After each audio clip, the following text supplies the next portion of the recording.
Okay, I think we're ready to go here.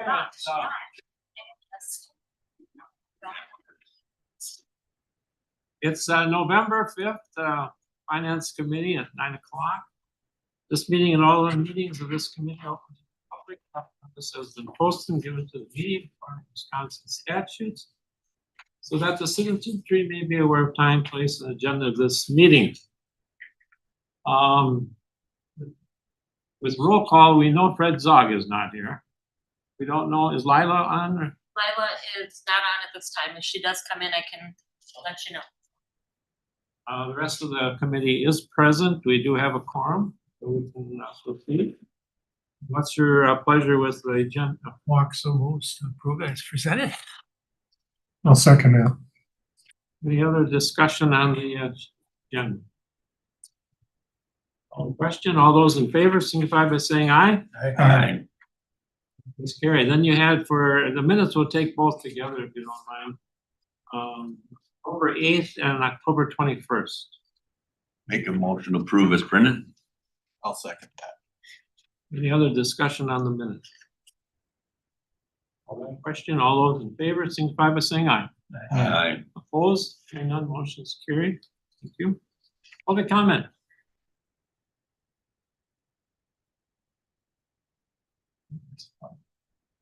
Okay, I guess Heidi, you're going to bring us up to date here.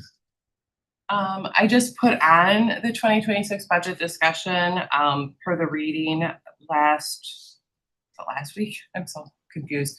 Last week, if there was any other discussion that you wanted on the 2026 budget before we moved into the resolutions.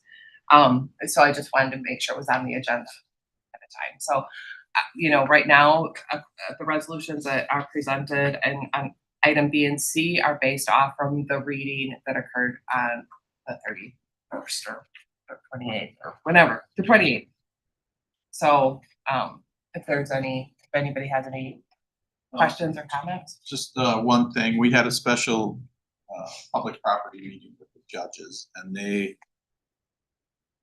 Judge Huber let us know that if we put the 3 security deputies at the front door with scanning equipment, they would be okay with that instead of having them in their courtrooms individually.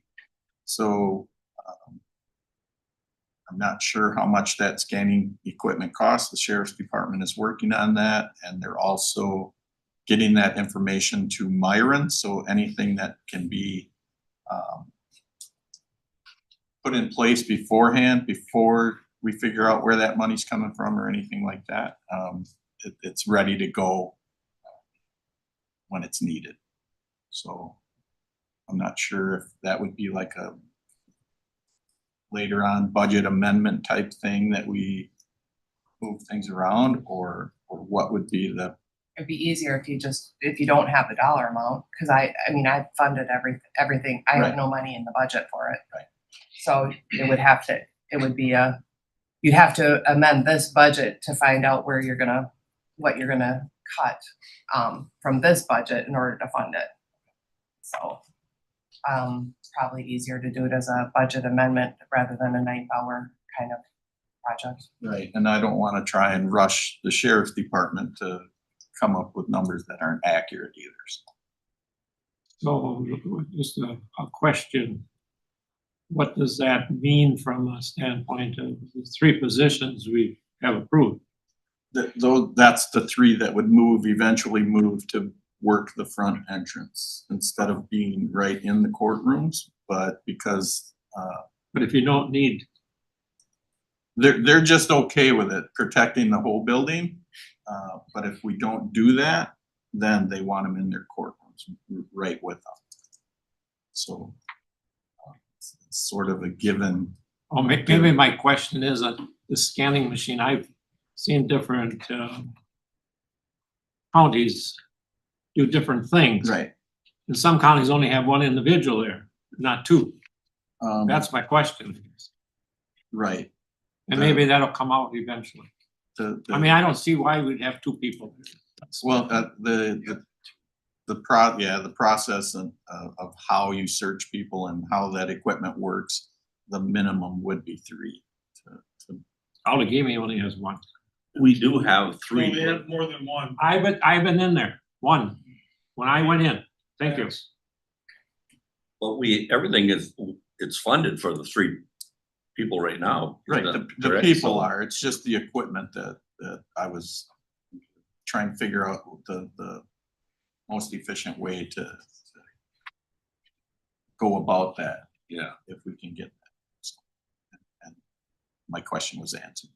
Can I just piggyback off that with the public property, having that meeting, it was brought up to me afterwards that because it's changing the security in the courtrooms, that we do also have to have that on the agenda for this month's LGES meeting, so that is on that agenda as well, for discussion.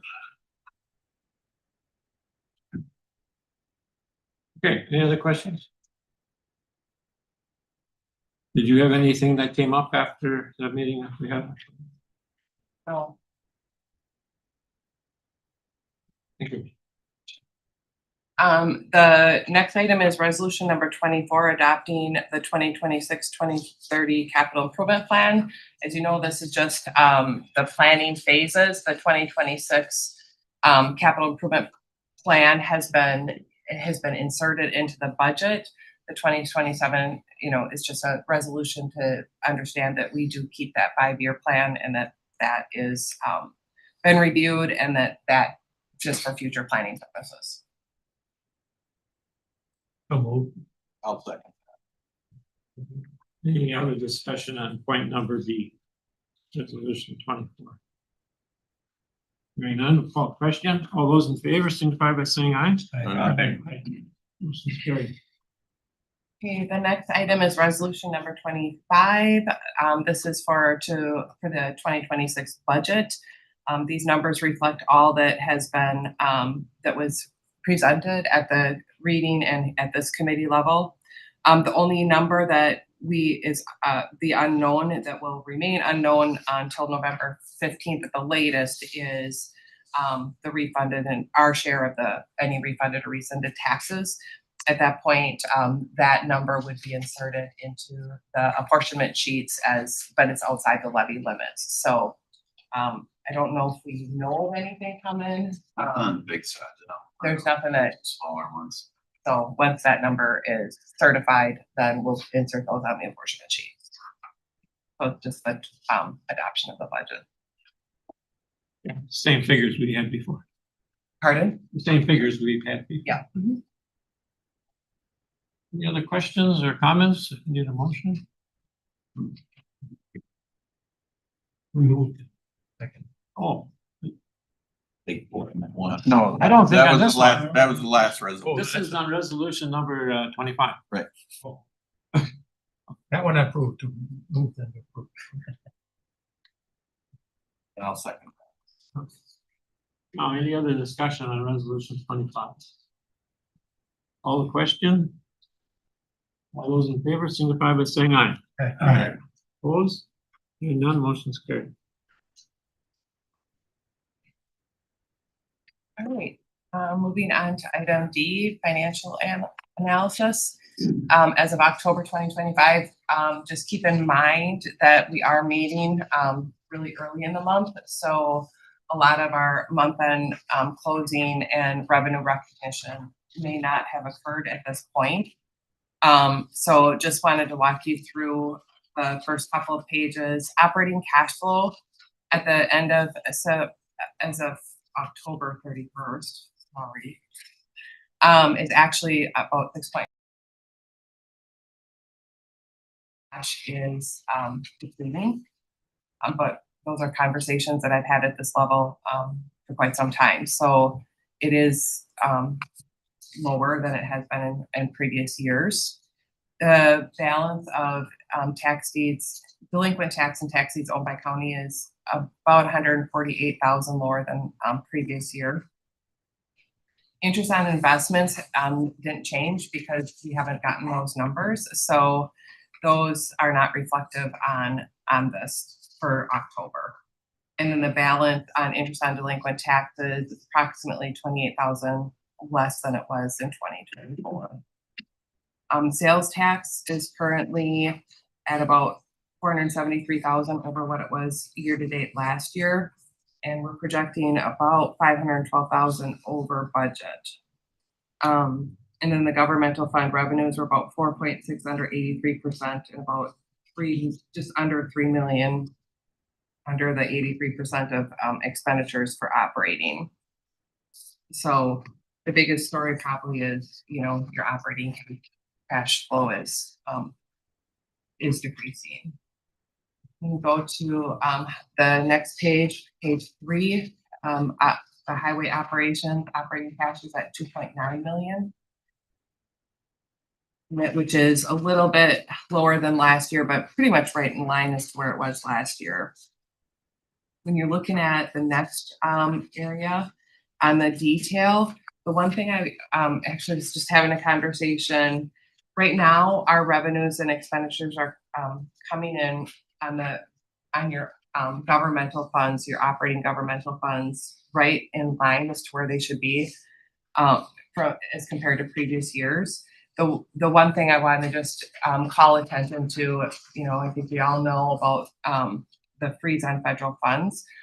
What we do capture is the grant funding on those contracts is, as quickly as we have the expenditures to allow for those.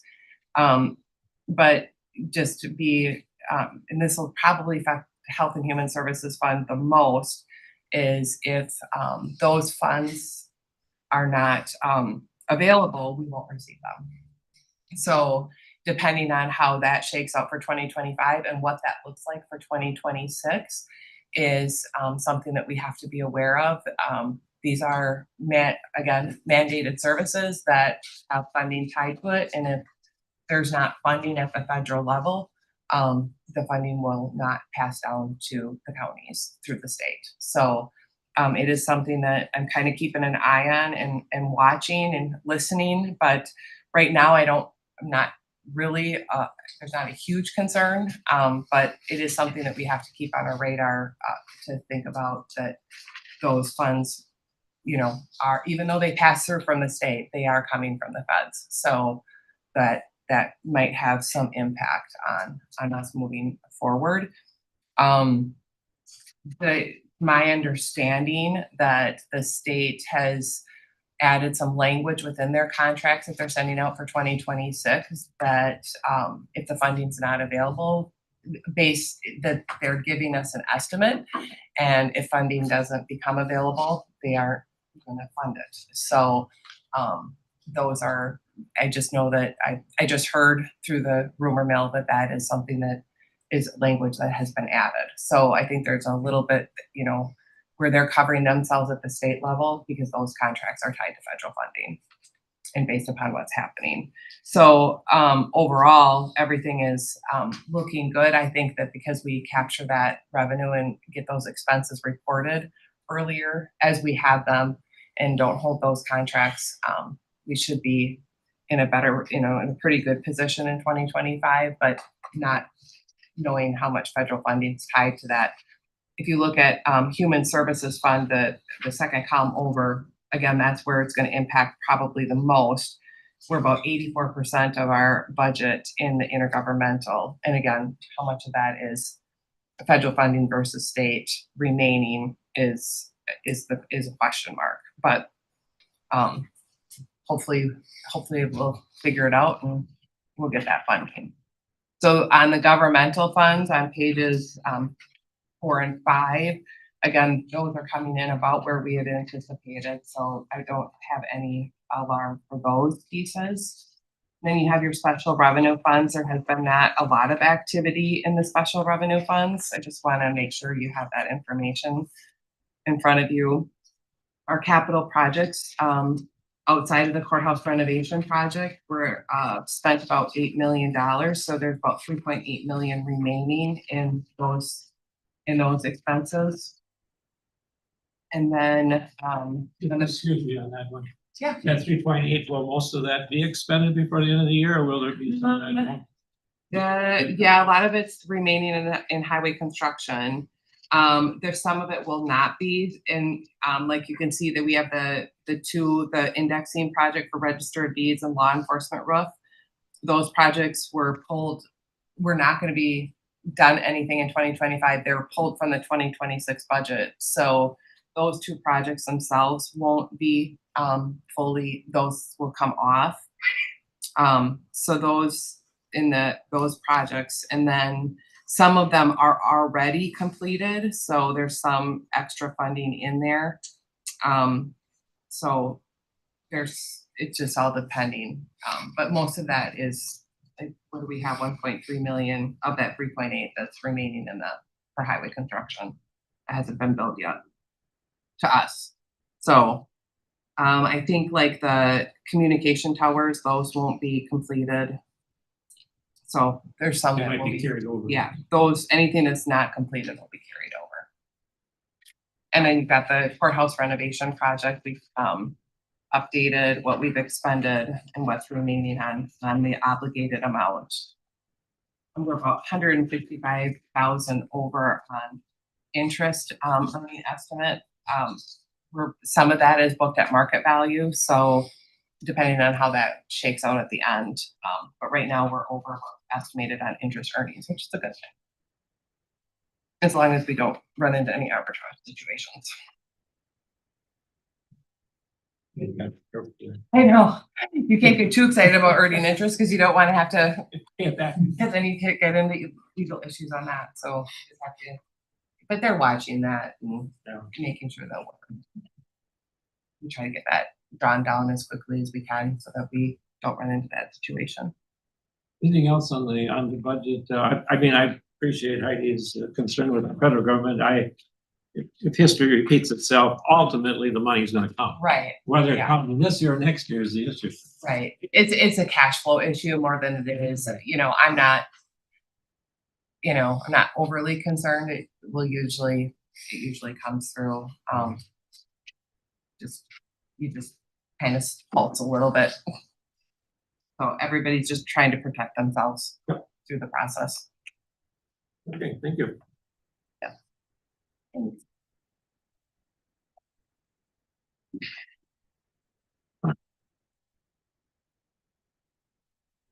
Your rates went up again, Mark? Holding. I was surprised, yeah. I do have some information on that because I just have some stuff that's being reinvested, but. So first on my list is the in-rem. I gave you a list. And that is, what we went to court on the 27th, and that list I gave you are those that we did take back. And ended up being, we took, three parcels, with three different owners, what we ended up with. We had a fourth at the 11th hour, came in, paid in full. So we're very pleased to see come off our list. So these three, we never had any real contact throughout the entire process. So once Diane gets through her paperwork on her end and we get the deeds over to the county, we'll get these. As far as the process started, that parcel number 11 on the city of Manawa, that gentleman did show up at court, has expressed an interest in retaining the property, but through our ordinance, what we'd have to do is order title work. He would have to make clean on all liens against it. I don't know that may or may not happen, but that's something I'll be having discussions with him on that. That is not a primary residence, that's adjacent residence, or adjacent property to his in the city of Manawa. Otherwise, the other two properties, we have one in the city of New London, two in the city of Milwaukee. But Clintonville didn't make the news. Clintonville did not make the list this year. About that. We did have 4 unknown parcels. That's on the third piece. Again, we're going to continue to clean those up. For the most part, these are all slivers. I kind of gave a little description of what you're looking at. That lot in the city of Waupaca, that I don't even know if that's really much more than brush along the river there, but regardless, those are 4 parcels that we took back. So again, very pleased with where we ended up. Remember me talking to you in December, January, I think we had 70 on the list, so again, the process of getting us down to where we're only dealing with 3 years of delinquencies is what makes this work. And again, in most cases, these properties, you know, there's, I know the one is deceased. So again, these are things that are gonna come through regardless, so.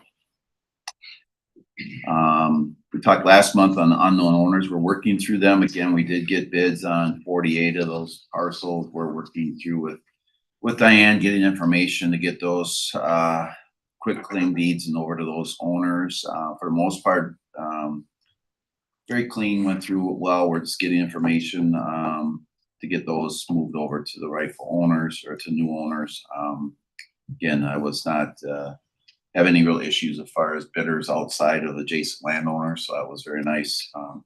You're definitely gonna have a couple processes there with the who got it and stuff, but that's gonna happen with these.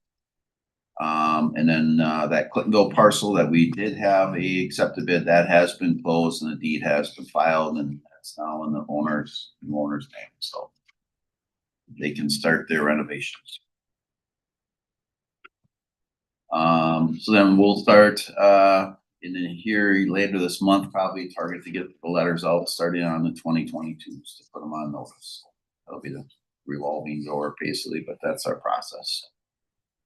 Any questions on the interim? Just a comment or maybe an inquiry, as you have approached, you know, just allowing them to go for 3 years now, has that decreased the amount that comes in on a typical? Or does the number stay the same? As far as how many we start with, Yeah, I would say it's reduced. it's come down some. Yeah, I would think. Well, the initial first letter probably is bigger because before we were talking about those were 4 and 5 years and there weren't as many. So I guess I would say the initial letter probably is more we start with, but I mean, I remember taking back 15 properties, 18 properties when I first started here. So this is what our goal was, to get these. And again, with 2 of these, I believe, vacant, that's basically what's going to happen, and it'll be a good thing in the long run. Obviously, it's never a good process or a fun process, but it's going to be good for both those cities to get properties cleaned up, renovated in some cases, and I want to compliment our treasurer, Mark, Beveridge, for his aggressiveness here in pursuing this, getting these back on the tax roll and so forth. I think it's to everybody's benefit. and again, it's what most counties are doing is this 3-year window. And again, from my experience working in a bank, I just know the banks are definitely going to be more willing to work with those people that maybe have a mortgage, or even if they don't. I can appreciate with those people coming in, if they're that far behind, a lot of times they're not going to look at doing a whole lot for them for it's only a few years. And in some cases, it's a manageable dollar amount too. So appreciate that. Anything else on the interim? Financial review, just a few things to point out there. As Heidi noted, our overall cash flow has been reduced, and it shows kind of up in that top column in the red. You know, Whisk Investments, we've pulled 1.7 out of there. I've not traditionally tapped into funds from Whisk Investment for our cash flow, so that is certainly a sign of those funds coming down. Traditionally, that area I don't mess with. I usually can pull it from other avenues. This time of year, again, we don't really have any type of income once we get, or, you know, incoming revenue for the most part once we get through tax collections in August. So this September, October, November always get pretty tight until we start bringing some funds in again in December. So not unusual, but a little bit that we did have more funds sitting in a couple of the other accounts to pull from. So that certainly is a sign of that. Tax certificates, as you know, again, we're down about 10 grand from last year. So I'm happy to see those numbers. Anything that's not growing, because that should be pretty consistent from year to year. I think you remember I talked about it. We had certainly more delinquencies this past year after the first installment, and even in August, which tells me a little bit money's a little tighter out there. So I'm glad to see that number being down. again, if you recall, we did send out delinquent notices right in early August, right after second installment versus waiting the tax certificates. I think that certainly helps. And I know the people that got them were appreciative that they weren't paying for an extra month's of interest in some cases. The sales tax, that number of 595 is off the charts. Among our treasurers in my association, I'm on a website, our email chain. There were a lot of people wondering what was going on with that and why that number was so high. In fact, some were a little concerned that there's a correction or what that means. They really didn't give them any numbers. That's not an exact date or there is an exact date. Traditionally, that's probably for October. It's like from September 20th to October 20th because we get the money at the end of October. Did they have a few extra days in there? I don't know, but that number, like I said, has put us way over the top. As Heidi noted, we're about 473,000 over last year where we were through 10 months. So it's a good sign. I'm kind of expecting maybe November might be going in the opposite direction a little bit, but we'll see. The interest on delinquent taxes, again, we're on pace to meet the budget there. Again, that has been a little bit of a challenge as we've reduced the amount of delinquencies, what to expect there. So I think I've got that dialed in pretty decently, what to expect there and from year to year. The interest earned, as Heidi noted, being early in the month, we just were able to pull bank statements and interest earned on Monday. So some of the entries I have, I just gotten the numbers on Monday or Tuesday. So there are some zeros in there, as she noted, that will get caught up with next month. But for the most part, what we saw with them are pretty about where we've expected. Interest rates are holding. I would expect some of those to reduce as far as especially the liquid funds. They're still holding upper 3s to low 4s. The feds did lower the rates by 0.25% this last month, and they project to potentially do it again before year end. So again, these rates are going to come down. It's just a matter of how much. And as you mentioned, Dwayne, the CDs, I got an 8-month rate at 3.95 and a 10-month at a little over 4. So some renewals. So again, those numbers are excellent to see because basically we budgeted next year roughly at 3.25 for a projected rate. So as longer we can keep them up, the better. Hopefully we'll be looking at a year from now. WIS funds, and we do carry a substantial amount of funds with them now, especially with the promissory monies. We got about 26 million there. For the most part, they're all in that 4% range, 3.96 to 4.1. And then she did mention about the interest we're earning on the bond proceeds. Those are invested, and we've actually got those laddered based on the draw schedule. So I work with Josh Barbian with WISC as far as we have those kind of laddered out based on when we're going to have funds available to pay our invoices. So we get that information via Ehlers and Myron, so we kind of have an idea of where we're going to be with that. So we're going to get the most we can. And obviously we'll have to make sure we're not getting too much, I guess. But if we can get right to that penny, it would be worth it for our county, obviously. That's all the notes I had for financial review. Any questions on that piece? My only comment has been is that I think it's been a long time that real estate land and farms have not been delinquent. That's what I'm trying to say. It's been a long time that years back, Dennis, you remember when there was delinquent taxes on farms, a lot of it, boy, you haven't seen this for a long time. No, I've not, like I said, that original list, I don't know if I had any ag related it's just farms on unusual. there. So that they've been doing fine. Like I said, that one parcel, I think we talked about it last month. Well, that one, like the 4 parcels that lot of land, that was kind of buffaloed me a little bit. And it was basically that person wasn't getting the connection from the sun. And as soon as he found out, he came in and paid totally current. So that was one that was kind of surprising to me because again, vacant, hunting land, related land, there's no reason that we should be touching that stuff. And it was a case of miscommunication between who's getting the mail and things like that, so. That's a good sign. Any other questions for Mark? Thank you.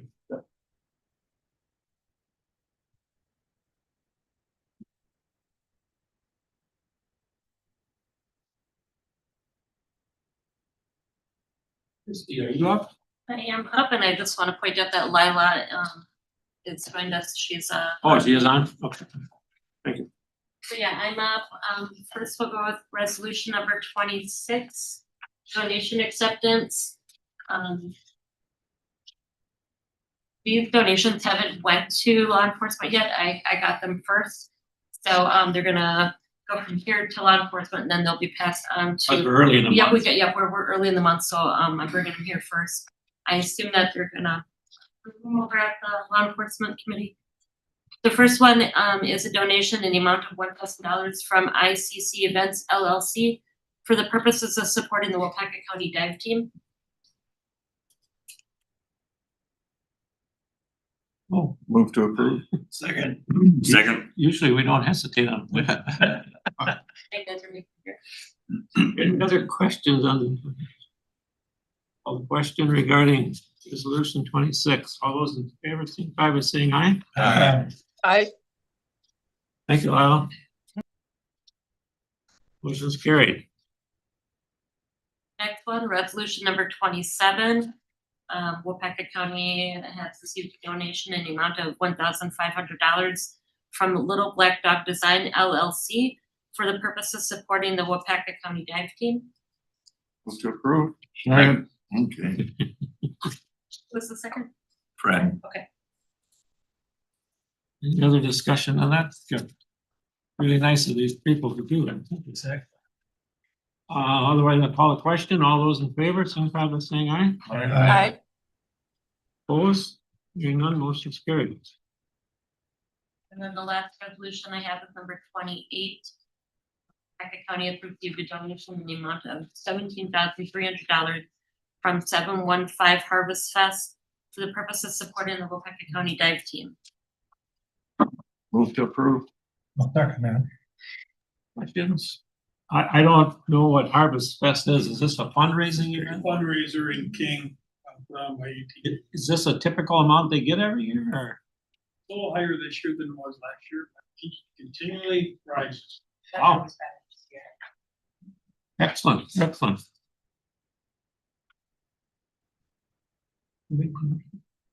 Yes, I did. Don't put it in. I have a motion and a second. We just need to vote. All those in favor, signify by saying aye. Aye. Opposed? Hearing none, motion is carried. And then the last item that I have for you.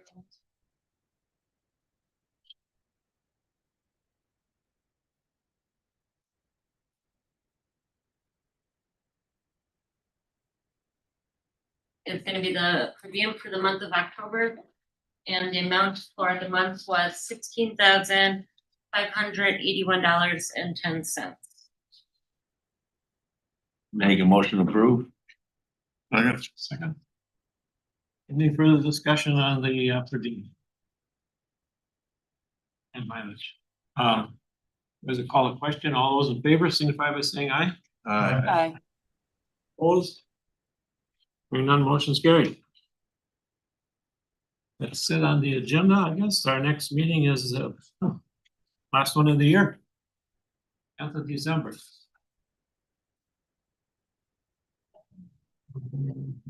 Move to adjourn. They had started it and ended it, okay. I got it. I got it. Adjourn yet? The year went. I'm